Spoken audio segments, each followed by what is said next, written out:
Well, we are ready to begin, so those of you that are still coming forward, I invite you to find a place. It looks like this front table has spaces. I don't know how you Remember, he remember said he judges the church on how poor Yeah, people. but again, Yeah, I'll be right back. it's a pleasure to welcome Justin. Thank you all for coming to worship and to hear what Justin has to say in regard to that survey and how we're going to be having a conversation around that. So Justin, welcome. Thanks. What do you think about life? Yeah, when we get to the chart, it might be hard to see, so if you can go down. Is that better? Yeah? All right. Good morning, again. Good morning. So, what today is in about an hour, we're going to run through the Congregational Vitality Survey that you all took in August. Does that sound right? September? All right. Well, it scored August 27th. So anyway, you guys took it not too long ago, and I don't know if you remember it. You took it, I think, in worship. And what today is going to be, I already met with your leadership team, and we walked through it a little more in detail. Today is going to be a little quicker to kind of hit on some of the highlights, to talk about what it means, what the tool. Just a reminder, it's a tool. It's not a perfect tool. It's not the law. This is just one tool of getting a better sense of who you are, what you think of yourself. This is a survey that you took talking about yourself, so anything that's in it isn't stuff I'm making up, it's stuff that you said about yourself. So it's kind of like looking in the mirror. Looks at areas about how well you connect with God, how well you think you connect with each other, and how well you connect with the world.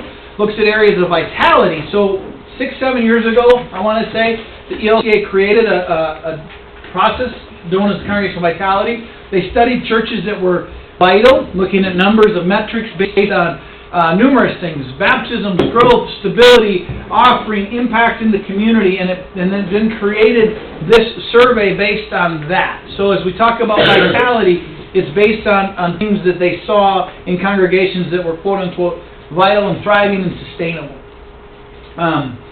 I don't want to spoil. I was really, when I saw your results, I was really just heartened by what God is up to, what God has been up to, and what God is going to continue to be up to in your place.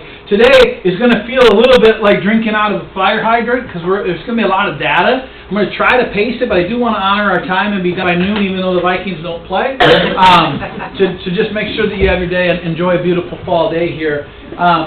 Certainly around to stick around afterwards. What I'm going to use to help us get through it is the Vitality Survey Debriefing Think Sheet.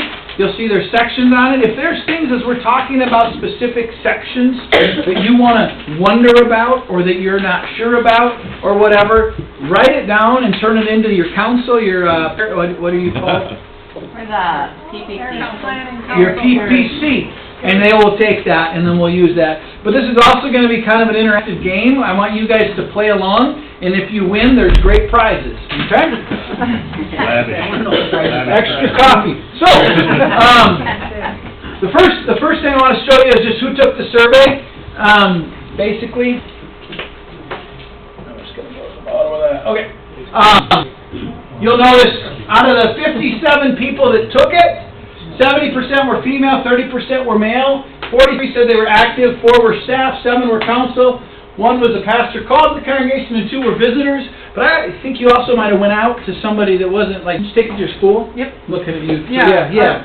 So that reflects, and that's great as a place, and as we talk about reaching out, you'll see that predominantly white, Caucasian, and then you look at ages, you skew older, but there's a nice group of people that took the survey kind of here, and then you had 4 under the age of 18 that took it, which is awesome. What I did check with the people at Baylor who score this, and results, we're going to look at numbers. Numbers didn't go up or down based on age, so you need to hear that. When people answered questions about vitality and about their impact with our interaction with God, it wasn't higher if they were older or higher if they were younger. That did not dictate their response. So that's an interesting thing. So I just want to ask you, how does this compare to your average attendance? Somebody tell me, what is your average attendance normally? 40 to 50. 40, 50? Okay, so 57 is a good number and some visitors, which is great. So it gives us a good sense of the people that are actively involved. I think somebody at the council pointed out largely these are people that are committed, so it's not folks that maybe have fallen off as well, so it gives us a little perspective of that. How does this compare to the community? Maybe you don't know. Maybe those of you that teach know better. Much later. This is wider than the community around us, okay? What about age?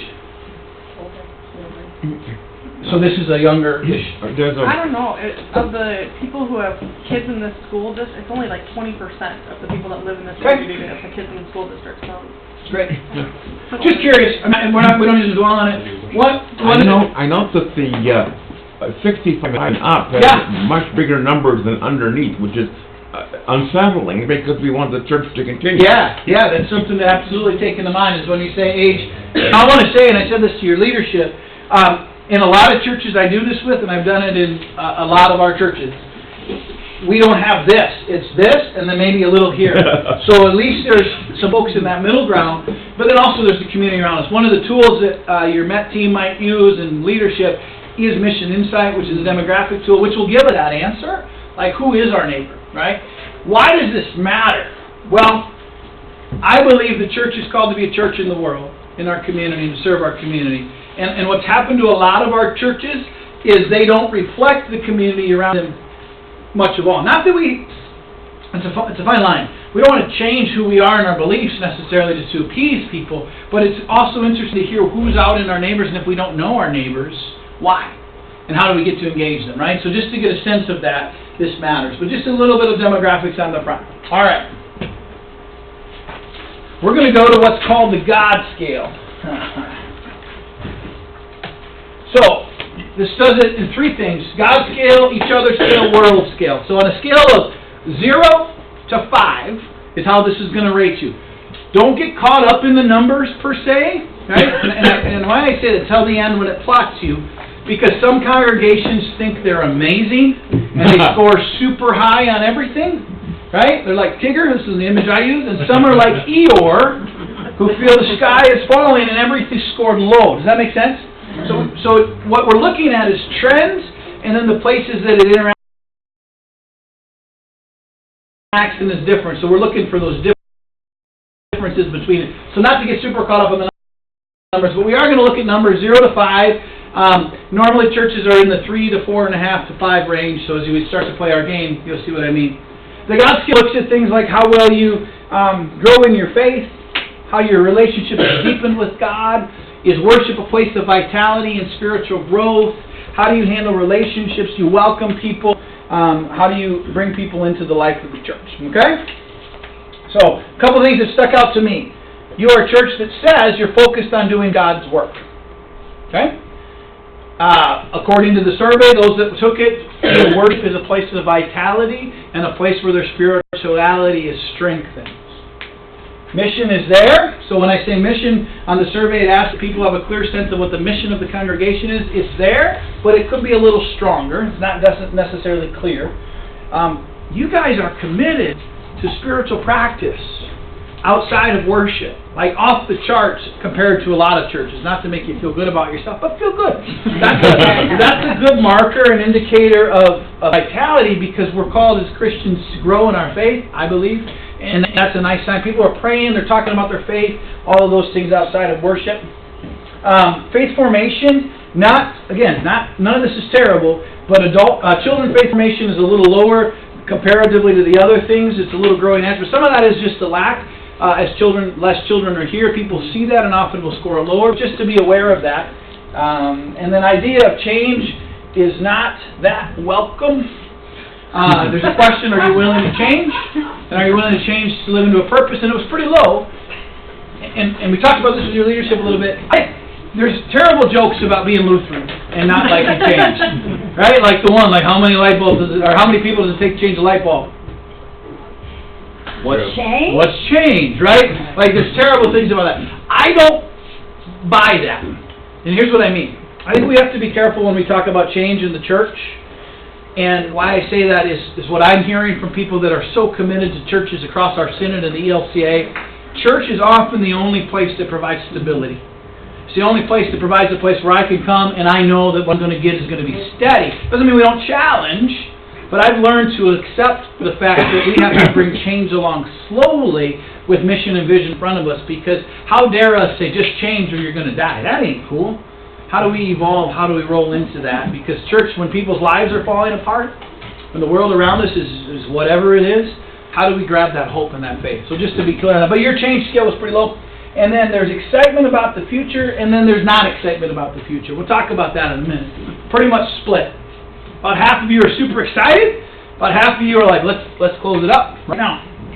So knowing all of that, knowing that this measures worship and experience and prayer and excitement about the future and spiritually vital, on your sheet, if you want to play along, on the first one it says Section 1, Connecting with God. I want you to write a number. I predict, boom. Remember, it's 0 to 5, no, nothing below 3, and you're not a perfect 5. Okay, just a guess, and I know, what am I talking about? You don't even know what it is. But you think of a scale of 3 to 5, really. Where do you think this congregation scored itself on your connection with God? Write a number down, and then write why you think it's that way. And if you get it right, you get an extra one of those windmill cookies. Yeah, I can give them away, they're not mine, right? And just then I want to talk about it a little bit. Right here, I predict a number. And if you already have the answers, that would be borderline cheating, but that's all right. Do you remember? Remember what you wrote. Kevin told me. All right. Anybody want to be bold? What number did you write? Yes. 4. 4. Why did you write 4.0? Because of all the things we provide for our congregation for spiritual growth. whether Yeah. it's adult education, our church service itself. Yeah, you got Thron Fight coming next week. My goodness. Wow. What else? Other guesses? Planning on a couple to 3. Anybody else? Yeah, back row. 4, because we're steady Mm. and because we're committed. Yeah. Yeah, remember that word, because I'm going to come back to you later about commitment and steadiness. I love it. 4.0 you said though, right? 4? Other numbers? Other guesses? Yeah, front row. I said 3.5. And why? People are cautiously optimistic about the future, but unsure Yeah. what it looks like. 3.5. Hope you heard that. Cautiously optimistic but unsure. Leadership, please be listening. Anybody else want to guess? Okay, nobody got it right. Dun, dun, dun. 4.2. 4.2. Now let's unpack that. Okay? What does that mean? All right. As we look at where you all scored, remember this is a generative score. Next time you'll have a little better shot. So let's start at the top here. You look at the bottom here. Remember these numbers. 4.6 are your high mark on this chart. This is about worship. Worship is a place that nurtures your faith. Worship is filled with God's presence. I would agree with that. You worship very well. Okay, and I'm not just blowing smoke. There's a lot of churches where I can't wait to get done with worship because it doesn't feel in the same way. Just seriously, right? I think worship here is a pride of yours. I think you do it very well. It's intentional, it's holy, and it is what it is. You agree with that? And Yeah. that was really your first time reading the gospel? Together, yeah. No With other churches everybody? I've ever been in. I've been at 90 of our 112. Read it together. There's So. a reason right there. Yeah. Worship's joyful, so you need that, okay? Now, faith formation, 4.3, 4.1, helps deepen relationship with God as a congregation. People say, yeah, so pretty good numbers here, okay? I'm going to come back to them in a minute. Get my steps in. All right, this is the same connecting congregation with God. You were asked how the church connects with God. Spiritually vital, high. Okay, look at this number, off the chart. It says focus on doing God's work. Okay, so you think very highly that you are doing God's work here in this place and beyond. Mission drops a little bit, that's why I said it's a little less, to be clearer. Meaningful activities, people say no, there's some, but it's not at the same level of worship and doing God's work. Prayer beyond worship, this is really high. 4.3, saying, yeah, we do this, we pray outside of it. Now here's my excitement about the future. 3.6, always willing to try new things. Well, no, not so much. 3.3, and then willing to change to live into a new mission, 3.7. So you can kind of see that. As you look at that, and you look at the one before it, any surprises? Any questions? Is this you? What do you think? having trouble with this because you're catching us at a bad time.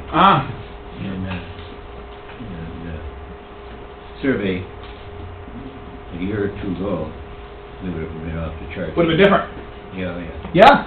Yeah. Now we got too many single parents and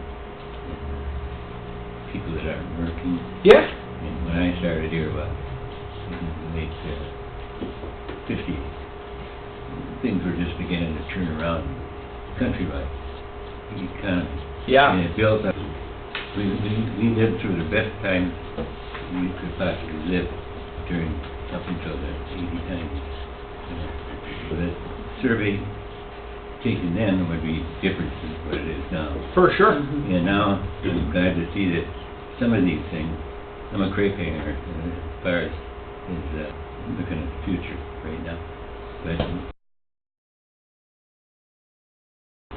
we can look at the future and some of the things that we're going to have to build up, we had to build up. Yeah.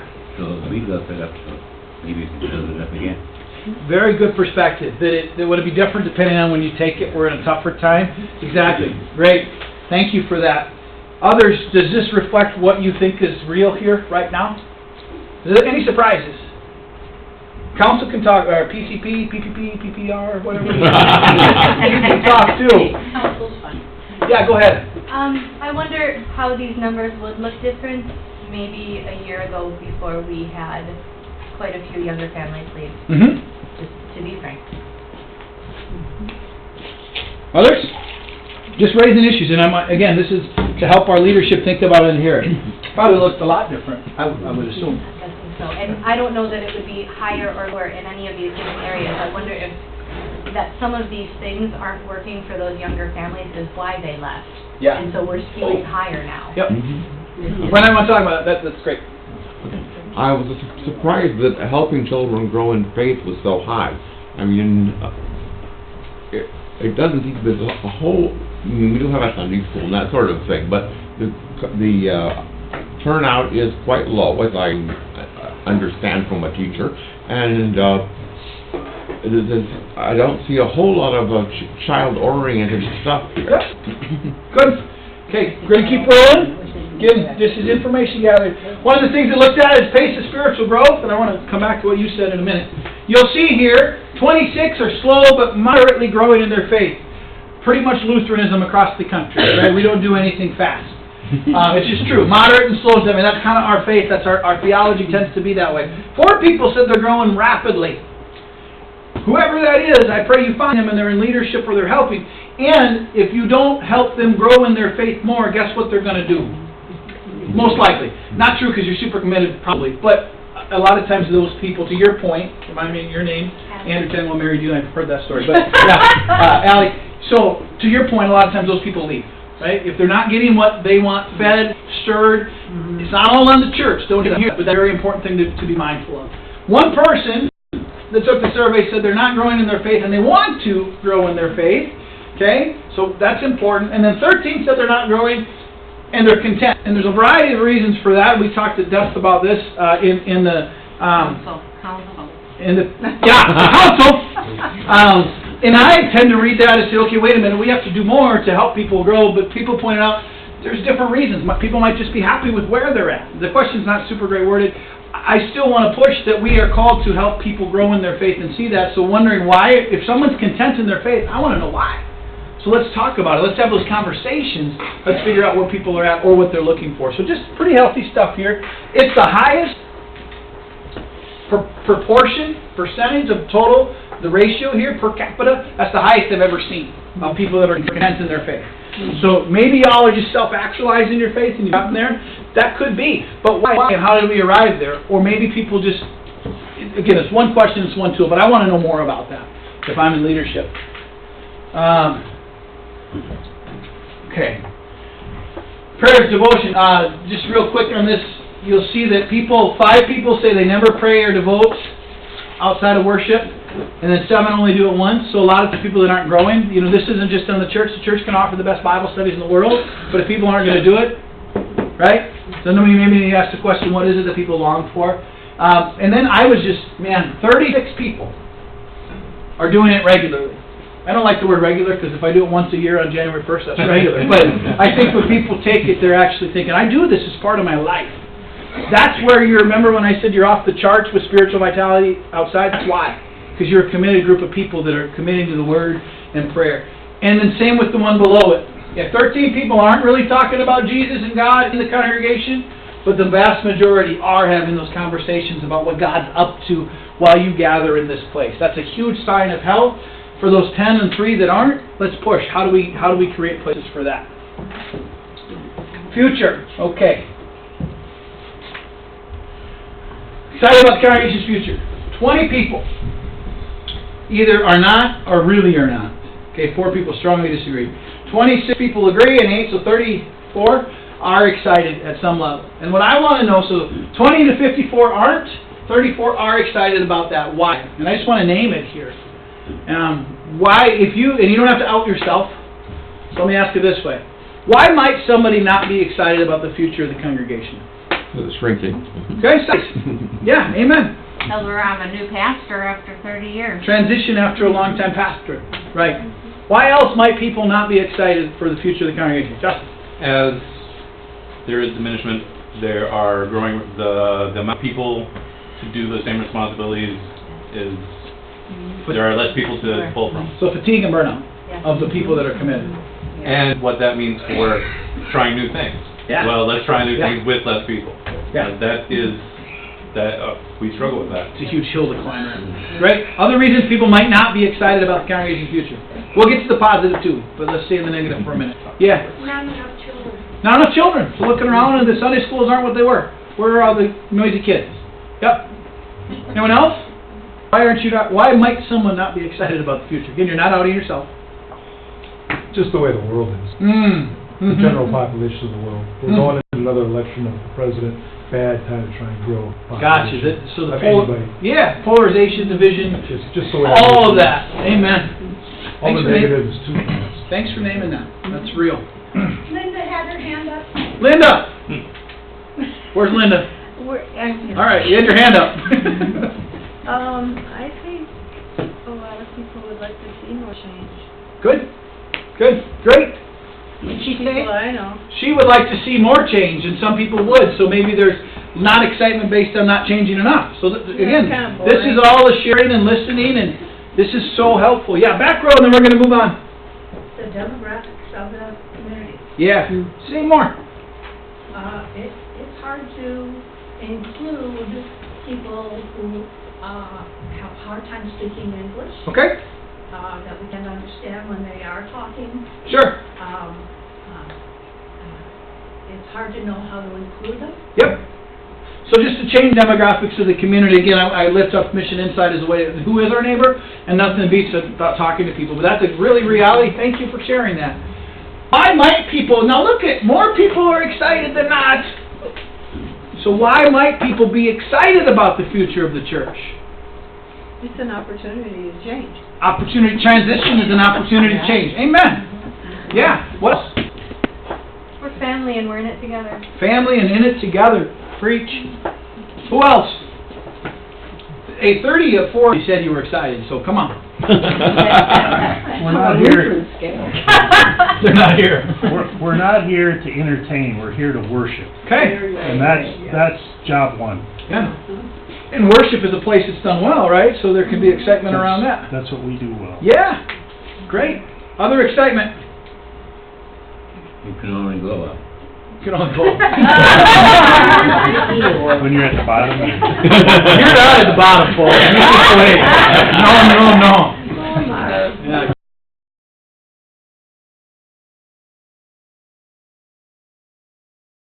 Yeah.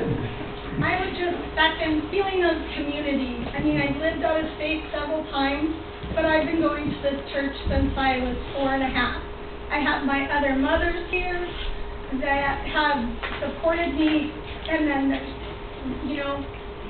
there's truly a feeling of community. When you look at the children that are in our congregation, they are legacy kids. They are kids who are either the children and grandchildren of members. Yeah, so commitment, word family was used here, we're gonna talk about that, when you say family, that's what I believe you mean. That's beautiful, right? And I even saw an interaction today, I wasn't spying, but I kinda was.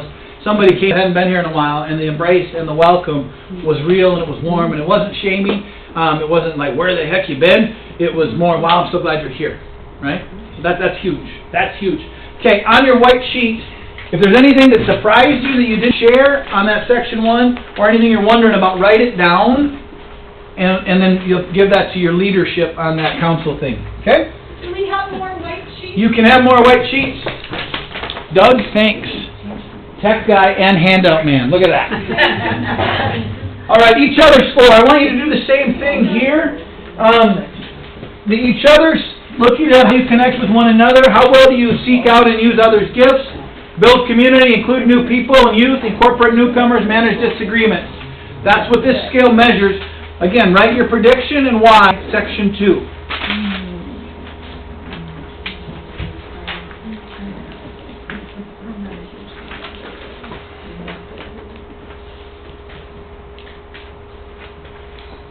And as you're doing that, I'm just going to say some things that jumped off the page for me. Super connected and caring for each other is a priority. Just heard that testified a few times.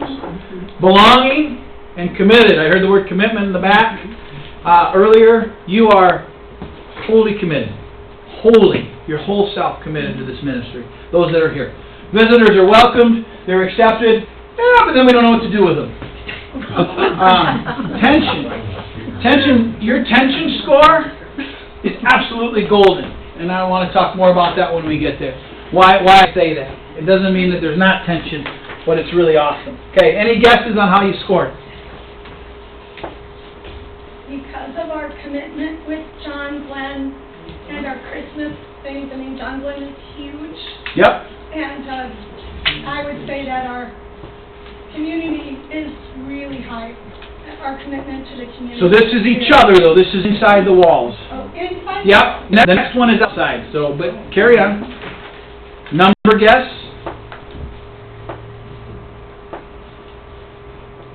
4.5. 4.5. 4.5. Why we got a 4.5? Why? Why? Because I have never felt more love Amen. in a church Amen. than I have in here. Others? Yeah. I would say at least a 4.5 too. Okay.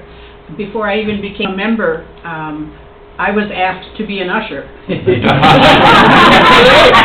incorporated you right away. Wow. Yes.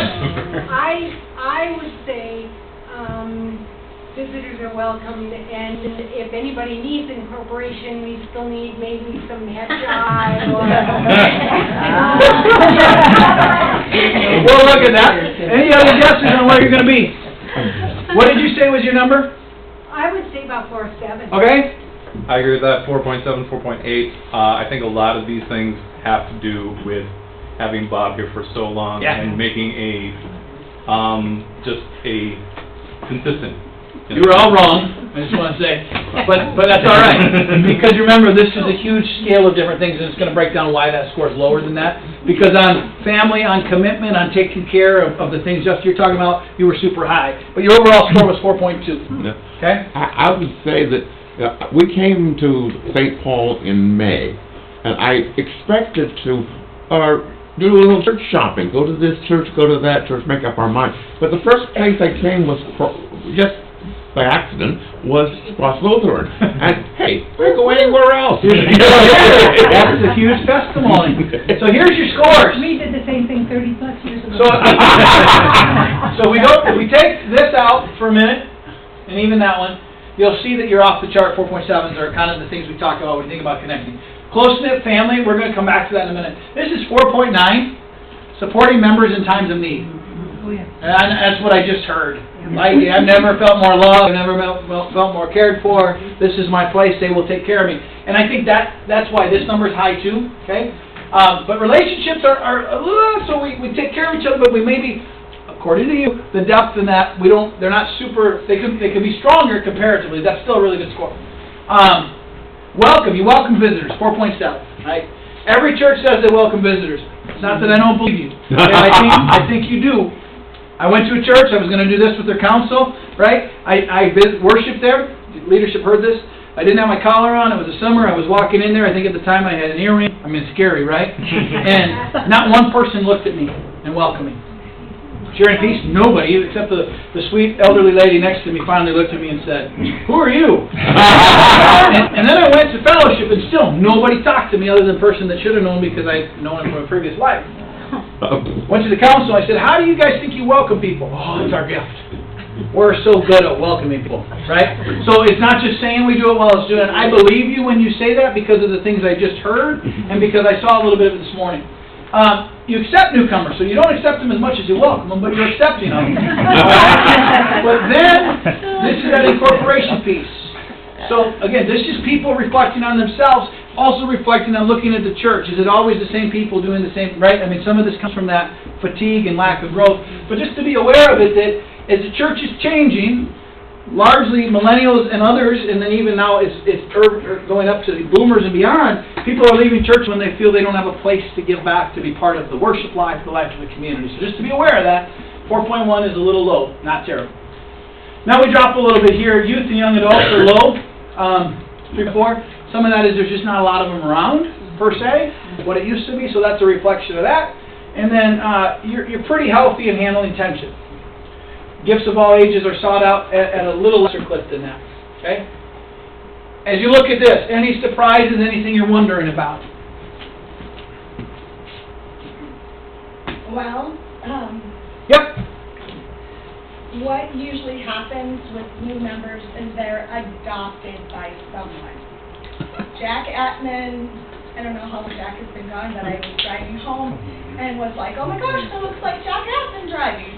And he was like our welcome wagon for a really long time. He talked to everybody, he remembered names, he was great. So when he left, then there was a bit of a hole. Like, when people come, if someone adopts them. Yep, it's a great then that's strategy. better, but we're also afraid of scaring them off. Yeah, like I asked them to be an usher before they're even a member. And we have specifically, we're told by our pastor, "Hey, you guys, don't ask this person to do stuff right away, because we don't want to scare them off." Yeah, at least the second week, right? And all that stuff. But it's what I hear there is so they can get involved, it's about first feeling connected and welcome, right? That's number one. I want to talk a little bit about family. And this is a double-edged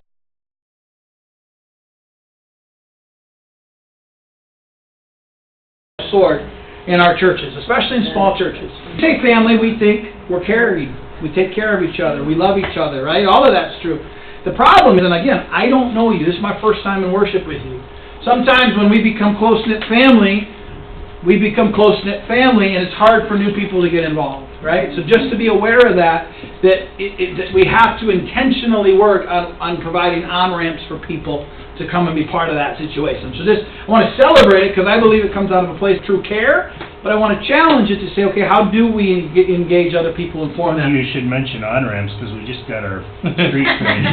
I know. You know, the first time I came here, it took me like an hour. I just kept driving around. So, Blazing in the dark, too. You know, So we're hoping that, people understand. Well, we have an on-ramp. absolutely. I thought, when Patricia was here, she talked to us about that, the double-edged sword of family, and that was... Did she? Yeah, it was really good. Oh, She give her did say props. about that. Good. What did she say?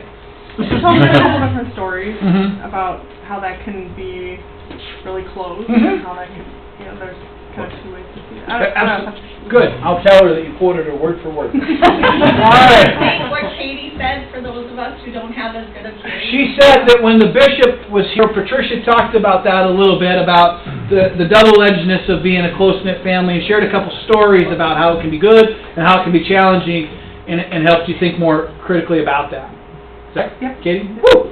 All right, here we go. This is fun. Oh, no, not that fun. Okay, this is your social climate. Now, there's one over here, which you are 0 at, which is harmful conflict. You know there's a lot of churches that live there. I just want to state that. Okay, one person that took the survey feels there's tension. Okay? 20 people say it's open, respectful disagreement. So that says we have some disagreement, but we do it with grace. 32 people say we're singing Kumbaya and everything's great, right? I mean, Every week. now here's the deal. Yeah, every week. Two things to this. But because there's only one that's this tension, I think this is very golden in the sense that this is a huge opportunity to continue to live into a vision and wonder about where God's calling us to be. Because there's not harmful stuff. Lori served a place where there was harmful conflict that really derailed the mission and ministry. Right? Yeah, not fun. Challenging. Right? So, 32 people, either they're not paying attention, or you're really doing a good job, which I think it's that, of living into that and being that. Although I think one of your leadership people says, well, maybe we're not doing enough to push the envelope a little bit. So that's something I'll leave you with. But this is an opportunity to be bold because it seems there's a great level of trust in the leadership, which comes after a long-term pastorate. It comes with a giftedness of lifting people up. So just to be aware of that. Is this accurate? Does this feel right? Justin? I'm just thinking about the irony of if I say absolutely not. Yeah. You're the one. That's fine. No, yeah. Seems right. So I just want to lift up that this is really exciting as you think about growing into the future. This blew me away. The sense of belonging, the sense of commitment. So even in a time when, remember, about half the people weren't excited about the future, not quite half, right? There's still, even those folks are super committed and feel super belonging. 3 people said no to commitment and 1 people said no to belonging.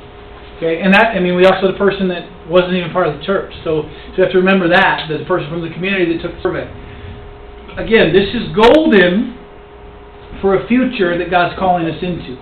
Because there's a huge level of commitment and belonging. There's no tension, so it's not that surprising. When there's places that have huge tension, there's often still a longing commitment. So just to chew on that a little bit and say, yeah, we are committed and we are belonging to that. All right, that's the you, each other scale. Any surprises, any thoughts, any wonderments on that? I know I'm going fastest because I want to have some time for discussion at the end. Okay, the next one is world scale. So how do you connect with the people around you? Yeah, it's been a long day. How do you connect with the world around you? If you look on the back of your sheet, connecting with the world. How do you play with your neighborhood, the world outside? How are you part of the neighborhood? Is it part of you? Do people feel connected to the rest of the LCA? You put I predict, and then why. Same game, numbers.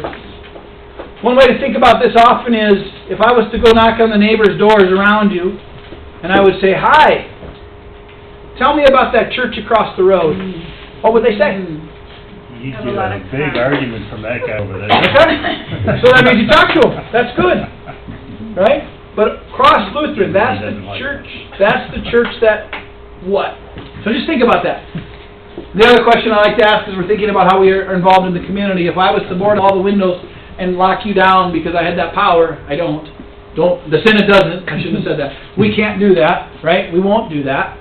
We never would do that, but we really also believe that God is up to something special here. If we were to shut it down and board it up, who would notice? Just think about that. Okay, so congregations, yeah. So that's not just you, so the churches that rent from you, they'd notice. You would notice, but who else? I think the nursing homes that you're super involved in would notice, because that's a huge part of the ministry that comes out of this place.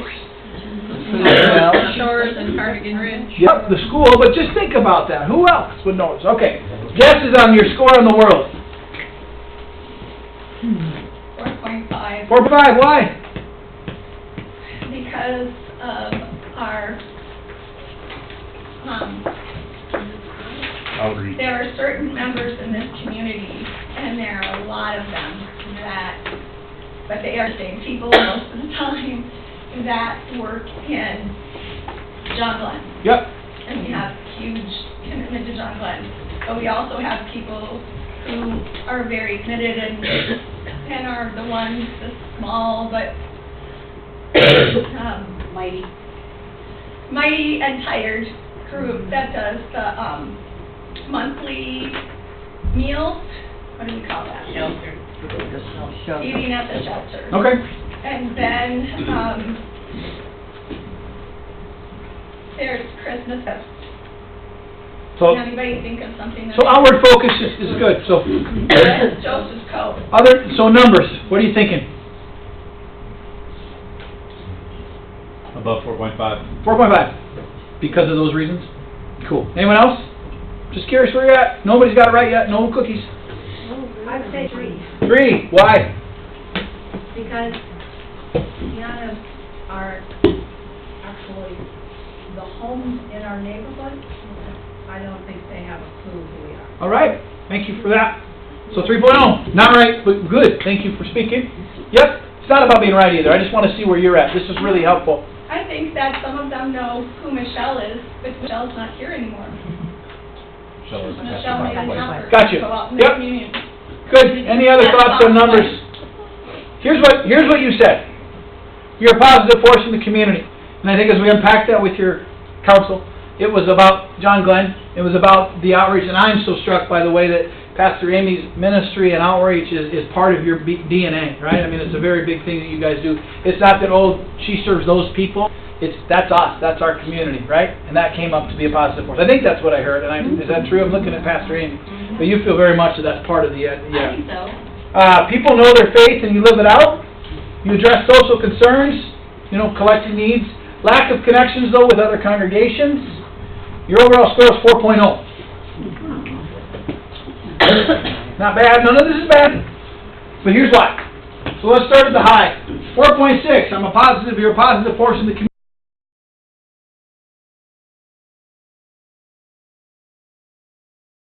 John Glenn is probably the reason why.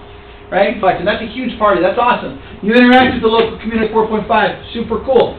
Address social concerns. Again, like if there's a need, if there's poverty, if there's hunger, single parents, whatever, you're meeting that according to yourselves. Okay?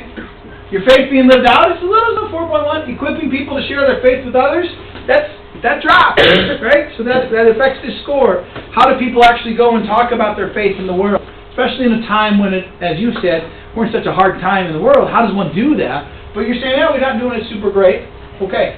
And partnering with other congregations, 2.8. We talked about this. You do have some that rent from you, and there's something there, but it's more renter. But what about the other churches around us and now? And there's a lot of them, and it seems to be something you're not super doing at a high level. And then social justice and advocacy, and then sharing information about the denomination are both pretty low. And I don't know why. Some of the denomination piece we own, the bishop and I. That's why we're out every week preaching now. We're trying to connect with churches and trying to be relational in that. It's also, I think, maybe the old pattern of churches being standoffish with the synod for different reasons. I don't know your story. I want you to know the synod is here to partner with you, to walk with you, to help provide resources, to love you, and do whatever we can to help you go into the future you're going to do. You're going to hear from your president here in a minute about some of the process of that too. But just know we're not here to tell you how to be. We're not here to tell you what you must do or what you can't do. We're here to support and to help you figure out that future together. But just to be aware of that. Oh boy. Real quick. People feel encouraged to use the gifts in the world. Interesting, though, as it looked at the question was, do we seek out and use the gifts of all people or help them in their faith? It was low. So people feel supported, but as they see other people, they maybe are saying, well, they're not supported that much. I don't know what to make of that. Volunteering, it's all across the board. Advocating for justice, for the most part. What does the word justice even mean? Sometimes we don't unpack that. And then donation, I'll leave that. That's just a financial thing. But it's all measuring stability. Equipped to share my faith with others. 40 of you say, yeah, for sure I feel equipped. 9 are like, not so much. And 3 are like, no way, how do I know how to share my faith with others? You're having conversations about God, though, outside the congregation. This is huge, folks. This is a huge sign that you feel you have a story to share. So even though you might not feel equipped, these ones down here, it's happening. I'm comfortable inviting others to church. 43 of you said yes. 10 said no. 1 said no way. Okay? Might be the first. But now look it. This doesn't necessarily compare. Okay? So people feel comfortable inviting people to church as long as they don't have to. So I want to talk about that for a minute, just to be real. People aren't likely to just stumble into church anymore. I'll get you in 1 second. Okay, it's not like it used to be for Lutherans, where everyone went to church because they went to church, because if you didn't go to church, you were weird, right? If you didn't go to church, something was wrong with you. Well, that's not the way it is anymore. And sometimes people aren't comfortable inviting. I'm not trying to give you excuses. But what I hear from people is I don't want to invite anybody to church because I'm not so sure what they're going to experience is going to lift them up. I've heard that. okay? Here's what I know. We have to invite people to church, to community. Not so we have more people in the pews. That's not why. If that's our only reason, that's not a good enough reason. That's not why I do what I do. Because if we feel God's kingdom is breaking into this place, worship is a place they can experience that, we want to share the kingdom with them, right? Let me ask you this. How many of you invited somebody to church in the last week? Your spouse doesn't count. Anyone? How many of you invited somebody? Amy, you did. Who? My son's friend. Yeah? How'd it go? He said he'd think about it. That's good, right? That's the other thing is, there's a great video on YouTube about 12 years ago, somebody sitting outside a church on Easter, and she said, oh, there they go again, and you know, one more Sunday that I'm not at church. And then there was this huge moment where she said, don't give up on me. Keep showing me, keep inviting me. So you never know. How many invited somebody to church in the last month? Okay. All right, can I get a witness? But only because I've missed seeing them. Good. Members here, Then- and I've been thinking about them for months. So I finally said, hey, I need to call. I got their voicemail, but I left a message. Amen, though. Wow. How about the last 6 months? Okay? Last year? Ever? Okay. I'm not trying to guilt, shame, or anything, but we have to figure out a way to be more inviting.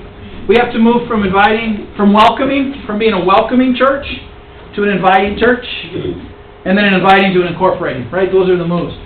And a hand here, then I'll come here. You had your hand up. Linda. I hate to even say this, well, maybe I shouldn't then. I think Facebook has really improved people's outreach Yeah. and expressing that they are spiritual and that they love God and that it's important to them. And I think it's, you know, when someone else posts something like that on Facebook, well, you know, maybe I will too, because I'm feeling this and maybe I'd like to share it. But I think it really has improved, and I see a lot of really inspiring messages about God and faith in Jesus on Facebook all the time. So it's a tool. Yeah. And it also helps you maybe connect with people that aren't sure where your faith is, and it might open up conversation. Exactly. I'm not saying just running out on the street corner inviting people, right? But I do believe we all know people, and that, to your point, what a great tool and resource. When I was in the parish... But I hate Facebook. Yeah, me too. I left it. I left it after the election because of all the division that was spread. I just couldn't do it anymore. And it was a bet with my office manager. I won. She had to buy me dinner. Anyway. But I'm still off. But it's a huge tool to say, this is who I am, right? Yeah. Years ago, we did go through the neighborhood. Knocked on doors? And we knocked on every door. Yep. And we went through all businesses and stuff, and we talked to every person that we could find that would give us things. Two things are primary negatives for a church organization. The first one is another system of taxation. Yeah. That's what most people think of. They think of giving money first. Yeah. The second one is another hierarchy they owe something to. Yeah. And that is hard to overcome. It's hard to overcome for people that are on the edge. Absolutely. And you can't just tell them, just show up, you're just so welcome. They don't believe you. No, if they're stuck, they won't, right? But we show, I would agree, but I would also say, as you know people, not just the neighborhood, that are maybe not coming or what, it's about sharing what God is and why God's important to you as it is. But your neighborhood, you're right. And I believe door knocking works. I started the church in Michigan by knocking on doors, right? And inviting people to community and to be part of something. But the rate of return is very small.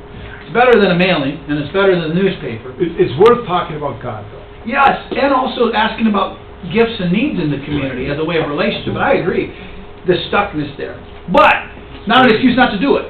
The Lutheran magazine years ago had a big head on the cover, and then it had a question mark around the throat, and it said Lutheran laryngitis. Right? Because it's never been part of our DNA. I mean, Luther did a little bit. We're just not equipped that way. So we're great at giving coats, of food collection. We're great at all of that, but when people ask us why we do it, it's because of Jesus. We just don't connect our faith with the invitation. And that's what I'm just trying to urge you, to talk about God.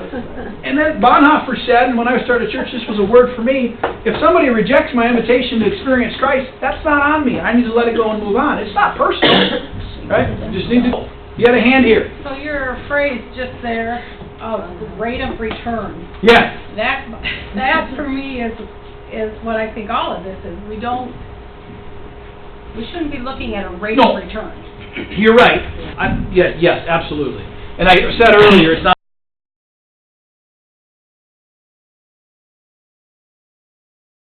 not about numbers, right? This is about furthering God's kingdom. I would just say, that do church growth stuff, if you mail something out, get about a 2% intake. So that's what I meant. Knocking on doors face to face, it's about 10%, right, that people might encounter that. You don't know. You never know. I mean, you don't know what you might never see them again, but you don't know what your words. And the impact that out. Absolutely. And I just use that. Yep. Thank you for that.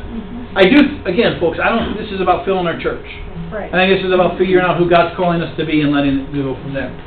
Overall sustainability. 5 people think you're going to grow. Sweet. 14 think we're maintaining. 28 says we're losing ground and viable. And 9 are ready to close up shop. Okay, so just to be real, this is where we're at. Surprises, thoughts, reactions on that. We have about 10 minutes left. We'll get there, I promise. Talk to me about this. I think it goes again to the rate of return and not looking at maybe the wrong thing about who's here, how often they're here, when they're here, and not focusing on what we do. Yeah. What the Word tells us. Thank you for that. So that would then skew maybe the fear numbers more. I think so. Is that what I'm hearing? Yeah. I think so. Other thoughts on this? Yep. I'm actually heartened to see this, because I was worried that we would be all the way over on the right, and I gotta admit, you guys, I was one of the people that was on the left. You thought you'd be where? I know, me, personally, I thought the church would be further. Like growth? Yeah. Okay. And I'm appreciating that we're being realistic about who we are and where we're at. And I guess I don't see the left 2 columns as fear, I see them as realism. Yep. To look at it and say, well, here's where we are, here's where we have an opportunity to grow, but we want to be realistic about our resources as a congregation and our capacity. When we're talking burnout, we're talking people who are really struggling to make it each Sunday, either because they got sick kids or they just want a Sunday to themselves. Amen. So realism. Yeah, I appreciate and that. I use the word fear, and I'm not saying this is here. A lot of times people are fearful of not having a church. Of course, but I don't think that's reflected in that. I think this is real. That's great. Others? Thoughts? Okay. Burnout. We have enough people to do ministry well. 34 people are feeling we don't, okay? This is the sustainability, this is the burnout piece. 21 think we do, but they might not be the people doing it. Or they're just showing up, but it's a lot of times leadership burns out, right? People have enough time and energy to participate. People think, people have time, they should be given more. That's kind of the read there. But they say, sorry, point of clarification, people here have enough time, are they answering for themselves, or are they answering for what they perceive from others? Others. Yeah, it's a dangerous place to go. Anyway, keep going here. Using up our financial resources, I don't like that question, because some people read that and say, we're using our financial resources. And some people read that question like, we're running out of our financial resources. So I don't spend a lot of time on that one, okay? Facility gets in the way of the ministry? No. You guys to a T feel this facility is a gift for ministry and a gift to the community. There's a pride in it, and it's being used well. Is that true? Okay. Leadership style. Most important thing is you have a style. The vitality experts say that we want inspiration coming out of leadership. This isn't just pastors and staff. This is leadership in general. You're in a transition time, so who knows, but just to put it in front of you. I tend to think that leadership can take on many different forms, so I don't get caught in the inspiration piece. It's like, that's where we got to be. It's just what the Vitality folks say that did the survey. Communication's a strength. Okay, left column. People who communicated well. People are willing to serve in leadership roles. Again, you'll see, 35 people say we are. Again, thinking about other people and maybe themselves. Again, not super well worded. And then 18 say, no, we don't have enough people to lead. Here's the big payoff. This is where you get plotted. The goal, again, it's not about people, but ministry and vitality, is to be in this corner, vital and sustainable. If we want to be vital, we do vibrant ministry, and we want to be sustainable. We want to be able to do what we're called to do forever. I think the worst place to be, this is just Justin, is here. Sustainable, not vital. We have a lot of churches that are sustainable forever if it's just about money and paying their bills. Maybe not people that are just going to be around forever because they have endowments and so on, but they're not doing anything that would be vital or vibrant in their community. That's not a very happy place to be if our call is to be about the kingdom. If you're over here, we can close you together. And again, we're not going to close you. But the church can close and we can start over. We're doing this although I'd say Hope is a little vital, your friend, Andrew, pastor developer on the east side over on, just off of White Bear Avenue, Hope Lutheran Church, with about 20 people on a given Sunday. They know their future isn't them. So they're doing what's called a parallel New Start. So basic hospice care for the 20 that are there. They're not all in hospice, but the church is in hospice. They want a place to be buried, to have their funeral. That's their church. But then they want to give it to something new. So they would be down here. We're going to eventually close that congregation to start something new that reflects the community better. Right? That's easier to do if you're there. Vital, not sustainable. But here's where you are. Almost right smack in the middle. Vital and currently viable, but not sustainable. The sustainability piece comes from burnout. Some funding questions. Not enough people. That's where that sustainability piece comes. Before I move on, yay, nay, agree, tension, what does this do to you? Seem right? Somebody? Any surprises? Like, whoa, I thought we'd be somewhere else? Does this feel good? Does this feel bad? Meh? Middle, we're in the middle, right? Yeah. That's what we feel. Good. So I want to just point out, we're not far from here, okay? The vitality mark's not far from here. Okay? That mission piece that we talked about being a little more clear, the faith formation piece, all of that will bump that up. But we're also not super far from here to move to the 3 in the sustainability piece, if we figure out who it is we're supposed to be. So your vitality, overall vitality was 3.9, your overall sustainability was 2.3. This brings up structure, what's needed, who are our partners, and how to avoid slipping into being vital and not viable. So the vitality assessment is available for anybody to take home. Eventually, Lori can get it or email it out. I've sent it to her. You can look at it in more depth. But these are the things that it points out. To make sure we move in the right direction, one of the things it lifts up is we might want to think about the structure we have. Is it sustainable? Also, are we trying to be everything to everybody? Or do we need to think about what is Cross's calling right now at this time in history, in this world that we live in? Who are you supposed to be? And are we able to do that? Worship seems to be part of that. Are we supporting that enough? Whatever it is for your leadership to figure out. And then how do you call a pastor that's going to lead you in that with you? And then the partner question in this category. Are there partners, churches or others that are doing things that you already do partner, but that you can share some ministry with, right? Who are those places, the Synod and others that we can connect with? And then how do we not slip into that viable, sustainable? Really bad graphic here. It's like Jenga. Put God's Word here. Basically what this says is I don't care how great your Sunday school program is, if you're not clear on your mission and God's presence, it's going to fall apart.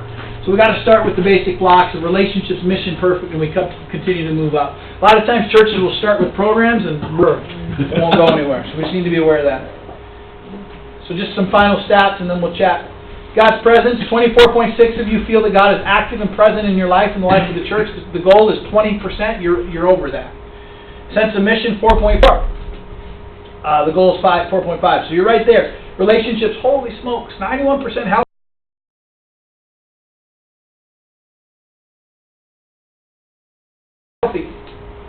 Goal is 80%. Bishop 20 and Inspire, we're not going to worry too much about that.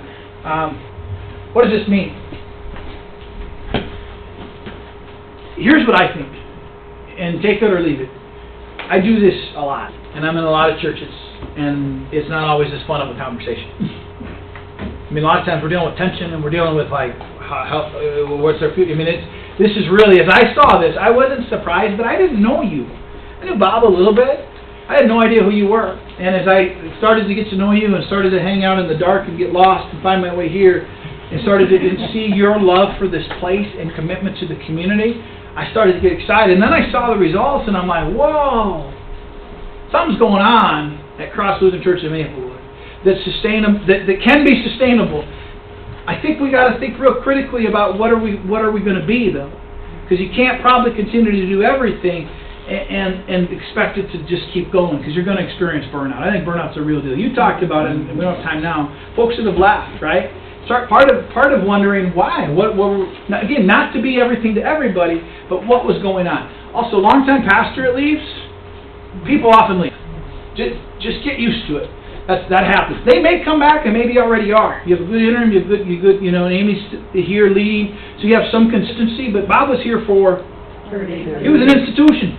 Yep. So just to be aware of that, that's part of that. What a great opportunity, though, to look at where God might be working. This is one tool that your leadership's going to use, that you get to use to be part of this call to be vital.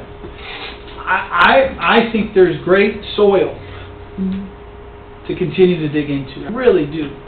And I'm not, I don't get paid more if I say that. Okay? I already got my coffee. I really believe that. And I'm really excited for the future that God has for this place as you start to expand that and figure out what's your next pastor. So any quick questions, I'm going to call the president to come forward and then wrap this up. But any questions or other thoughts on this? One tool. It's not perfect. Anyone? And I'm here. I'll be here all day if you need to talk. I just got to get my 4 point. What does the pool of pastors, eligible pastors, look like for us? About 6'1". So, why don't you make your way up and we'll start talking about that. People want to serve in our synod. And I'm not saying that to be arrogant or like we're the best. We are.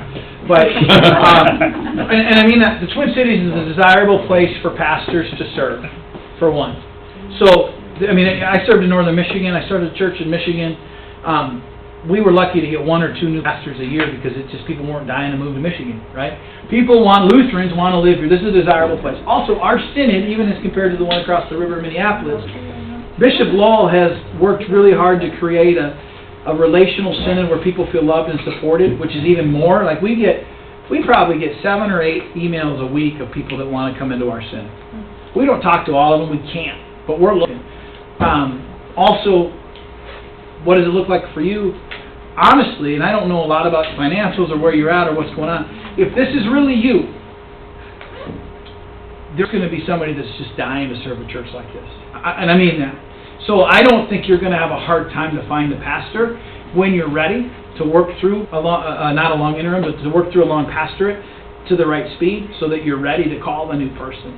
So there's lots of pastors, really, and I know there's a shortage, we hear that, right? There's a shortage of pastors.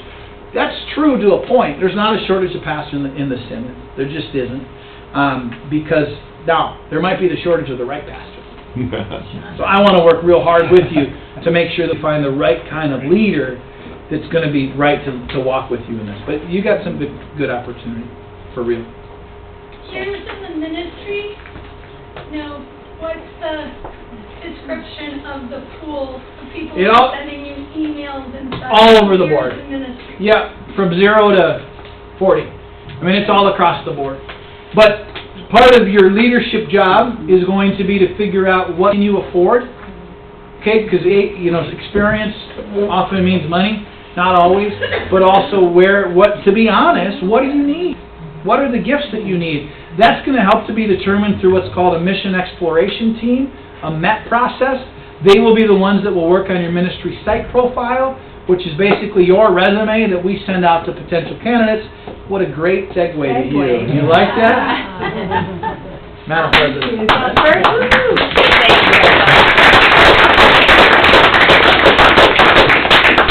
I'm excited. How many people do I inspire or take charge? Turn the lights on. So, one thing I'm really happy about is that Justin is our new contact with the synod. We were working with Joe. You guys forced him to retire. And he has retired, so he was the person that I worked really close with during the transition process and getting Lori here. So now Justin's our new person, and now he's worked with us a few times, and he'll be working with us a lot more on this survey and other pieces of the call process as we move forward. So I just wanted to kind of tell you where we're at. So the MET team, I think most of them are here. If you're on the MET team, can you stand up? This is the team that I was begging for recruitments, and so this is your wonderful MET team. Thank you guys for volunteering and voluntolding. And so our plan is this is the first time, this is the first set of eyes that they've gotten on input into the survey results as well. We are meeting on December 2nd. And so then we'll be getting together, we'll be looking at this a little more in depth. There's also a number of other pieces that we need to look at, as well as like outside, and there's data from the synod that we're gonna look at. So there's a whole bunch of pieces that we'll be putting together for the mission profile. There'll be opportunity for your input as well into many of those pieces. And so we will continually keep you updated on that as we go forward, and maybe let you know, maybe by the congregational meeting, we'll have more of a timeline on what we're thinking for next year for the intro call process. So, any questions on that? Okay. Just a couple other add-ons. If you had any questions based on the survey, you can give those to Pastor Loy or someone else. I want to commend to leadership or anybody a great book that I'm reading by Susan Beaumont, who is an amazing church consultant and works, it was great. But it's called How to Lead When You Don't Know Where You're Going. Leading in a Liminal Season. Excellent. The bishop has invited us to read it as a staff. I would commend your leadership to think about this. It gets at that adaptive change in a fresh way. It also isn't doom and gloom, like we're all going to die. It's what is God doing now. You know, I believe God is at work pruning the church, the institution, so that there can be a healthy future. But this is a book I would commend to anybody that like to read, called How to Lead When You Don't Know Where You're Going, Susan Beaumont.